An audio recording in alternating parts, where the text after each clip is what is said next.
नमस्कार दोस्तों।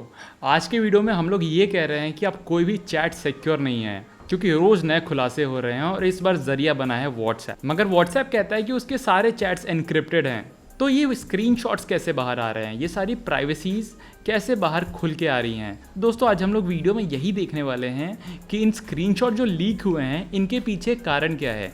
क्या ये व्हाट्सएप ने डेटा शेयर किए हैं या फिर किसी अंदर के बंदे ने ही इन स्क्रीनशॉट को लेके बाहर मीडिया में शेयर किया है, या फिर हमारे चैट सिक्योर नहीं है और हैकर्स हमारे चैट को आराम से हैक कर सकते हैं। और ये सारी हैकिंग देख के भी मेरे को ये सवाल आया, क्या हमारे भी चैट सिक्योर नहीं है दीपिका की तरह, या फिर यहाँ रियल लाइफ बिग बॉस खेला जा रहा है और हम लोग जो भी चैट कर रहे हैं कोई उस पर मॉनिटर कर रहा है और जब भी चाहे वो हमारे चैट्स को यूज़ कर सकता है हमारे खिलाफ एज अ एविडेंस। तो दोस्तों सबसे पहले ये जानने की कोशिश करते हैं कि हुआ क्या। दोस्तों अभी रिसेंटली कुछ ही दिन पहले आप लोगों ने ये न्यूज़ देखा होगा कि दीपिका पादुकोण के कुछ चैट सामने आए हैं जब उन्होंने ड्रग से रिलेटेड बातें की हैं। तो दोस्तों ये चैट्स के पीछे हम लोग रीज़न जानने की कोशिश करेंगे कि क्या इन चैट्स को किसी ने हैक किया है या फिर उनके जान पहचान के ही किसी बंदे ने इन चैट्स को लीक किया है। तो दोस्तों डेटा दो प्रकार से ट्रैवल करते हैं व्हाट्सएप में चैट करते टाइम। सबसे पहला होता है data at rest. Data at rest मतलब वो आपके व्हाट्सएप के चैट में आराम से सिक्योर रहता है। और दूसरा होता है data in motion. Data in motion में जब व्हाट्सएप चैट आपके इस मोबाइल से लेके दूसरे मोबाइल तक जाता है तो बीच में जो कम्युनिकेशन होता है इसको हम लोग बोलते हैं डेटा इन मोशन। तो दोस्तों व्हाट्सएप हमसे ये गारंटी देता है कि जब डेटा इन मोशन होगा तब आपके चैट्स को कोई भी हैक नहीं कर सकता, आपके पूरे चैट्स एनक्रिप्टेड रहेंगे। तो इसका मतलब ये होता है कि जब डेटा एट रेस्ट होगा तभी भी उन चैट्स को हैक करने की कोशिश की गई होगी। और दोस्तों डेटा इन रेस्ट के दो तरीके हो सकते हैं उन चैट्स को हैक करने के। सबसे पहला, वो जिस ग्रुप की मेंबर होंगी उसी ग्रुप से किसी बंदे ने उन चैट्स का स्क्रीनशॉट लिया है और वो पब्लिक कर दिया है। और दूसरा रीजन, वो जब भी स्क्रीनशॉट्स लेती होंगी या फिर उनके चैट के बैकअप जहां बनते होंगे जैसे गूगल ड्राइव या फिर आई क्लाउड, तो वहां किसी को उनका पासवर्ड पता होगा और उसने वहां से वो चैट्स शेयर कर दिए होंगे। तो इसका मतलब यह है कि व्हाट्सएप के टाइम चैट करते समय आपका डेटा एकदम सिक्योर रहता है। आप जब भी किसी बंदे से बात कर रहे होते हो तो उस कम्युनिकेशन के टाइम पूरा चैट सिक्योर रहता है, मगर उसके बाद आपके फ़ोन को कौन यूज़ करता है, आप किससे अपना डेटा शेयर करते हो या फिर आपके ग्रुप में कौन कौन से लोग हैं, वो आपके डेटा को लीक कर सकते हैं। दोस्तों जब भी हम लोग मोबाइल को एज ए एविडेंस देते हैं तो उस मोबाइल की एक फॉरेंसिक कॉपी तैयार की जाती है। और ये फॉरेंसिक कॉपी इसलिए तैयार की जाती है ताकि हम लोग जब भी अपने मोबाइल को एज अ प्रूफ कोर्ट में पेश करें तो एक फॉरेंसिक कॉपी पहले ही बना दी जाती है, ताकि इनकेस अगर हम लोग अपने मोबाइल से बाद में उसके कुछ डेटाज या फिर चैट को चेंज करने की कोशिश करें तो उस फॉरेंसिक कॉपी के साथ हम लोग कंपेयर कर पाएँ कि वो पहले वाला ही डेटा है या फिर इस डेटा को बाद में चेंज किया गया है। अब सवाल ये आता है कि क्या ऐसी चीज़ों को पब्लिक किया जा सकता है, ऐसी चीज़ों को लीक किया जा सकता है। देखिए दोस्तों, इंडिया में उतने ज़्यादा अच्छे आईटी लॉज नहीं हैं, इसलिए इन सारी चीज़ों को अगर आप लोग पब्लिक भी कर लोगे तो मुजरिम के खिलाफ कोई स्ट्रिक्ट एक्शन नहीं लिया जा सकता। तो इसका मतलब अगर कोई ऐसा खुलासा करता भी है तो ऐसी चीज़ों को एक क्राइम साबित करने में बहुत ज़्यादा टाइम लग सकता है, सिंस हमारा इंडिया का आईटी लॉ उतना ज़्यादा डेवलप नहीं है।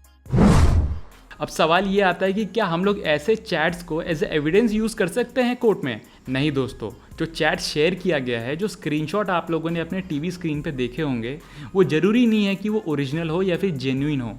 उन स्क्रीनशॉट के साथ या फिर उन चैट्स के साथ टैम्पर किया जा सकता है।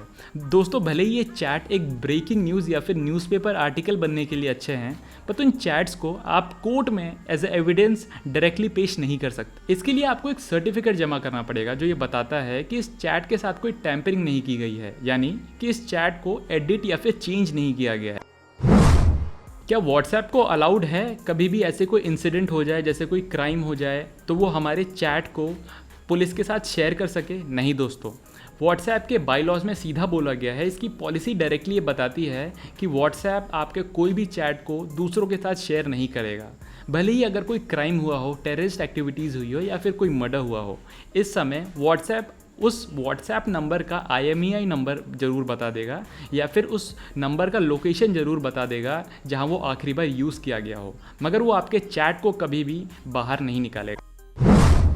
क्या हम लोग व्हाट्सएप को इंडियन कोर्ट में चैलेंज कर सकते हैं? देखिए दोस्तों, व्हाट्सएप को हम लोग इंडिया में यूज़ कर रहे हैं अपने मोबाइल्स के साथ और इंटरनेट वेब ब्राउज़र पे। इसका मतलब व्हाट्सएप आईटी लॉ के अंडर आता है और ऐसा कोई भी एप्लीकेशन या फिर बड़ी बड़ी कंपनीज जो हम लोग इंडिया में यूज़ कर रहे हैं उनको आप, अगर वो इंडियन आईटी लॉ के अंडर आती हैं तो आप उसको कोर्ट में चैलेंज कर सकते हो। भले ये अलग बात है कि व्हाट्सएप इंडिया में आएगा उनका कोई रिप्रेजेंटेटिव और बोलेगा कि यार ये यूएस की कंपनी है, आप हमारे यूएस कोर्ट में आओ और आप हमें वहाँ चैलेंज करो। मगर दोस्तों व्हाट्सएप को कोर्ट में ज़रूर आना पड़ेगा अगर आप उसको चैलेंज करोगे। क्या हमारे फ़ोन से कोई डेटा अभी रिसेंटली डिलीट किया गया हो या फिर 1-2 महीने हो गए हैं उसको डिलीट किए, क्या हम लोग उसे रिकवर कर सकते हैं? जी हाँ दोस्तों, मगर ये मॉडल टू मॉडल डिपेंड करेगा। अगर आप आईफोन यूज़ करते हो या फिर एंड्रॉयड यूज़ करते हो, विंडोज़ फ़ोन यूज़ करते हो, तो उन सब की कैपेबिलिटी के हिसाब से ये डिपेंड करेगा। और एंड्रॉयड में भी एंड्रॉयड 8, एंड्रॉयड 9, एंड्रॉयड 10 कौन सा यूज़ करते हो।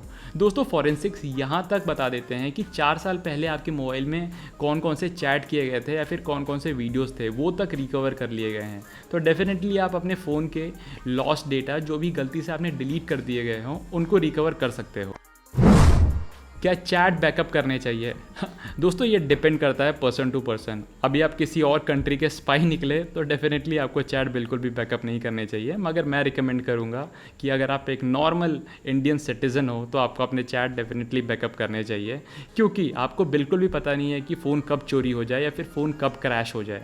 तो अगर आप अपने चैट को, अगर आप एंड्रॉयड यूज़ करते हो तो गूगल ड्राइव पे बैकअप बना सकते हो, अगर आईफोन यूज़ कर रहे हो तो आप उसको आई क्लाउड पे बैकअप बना सकते हो। और टाइम भी आप डिसाइड कर सकते हो कि ये मंथली होना चाहिए, वीकली होना चाहिए या फिर डेली बैकअप बनने चाहिए, मगर आपको चैट डेफिनेटली बैकअप बना के रखने चाहिए। दोस्तों अगर आपको ऐसे ही साइबर लॉस के बारे में जानना है तो आप cyberlaws.in पे जा सकते हो और अपने इंडिया से रिलेटेड सारे साइबर लॉस के बारे में वहाँ से पढ़ सकते हो। नहीं तो अपनी मिनिस्ट्री, आईटी मिनिस्ट्री की वेबसाइट तो है ही। दोस्तों अभी टाइम ऐसा आ गया है कि आप सोशल मीडिया पे कुछ भी शेयर करते हो, भले वो पब्लिक हो या प्राइवेट हो, कभी ना कभी जाकर वो पब्लिक बन ही जाएगी। तो ये आपको डिसाइड करना है कि आप किसके साथ शेयर करते हो और कौन सी चीज़ शेयर करते हो।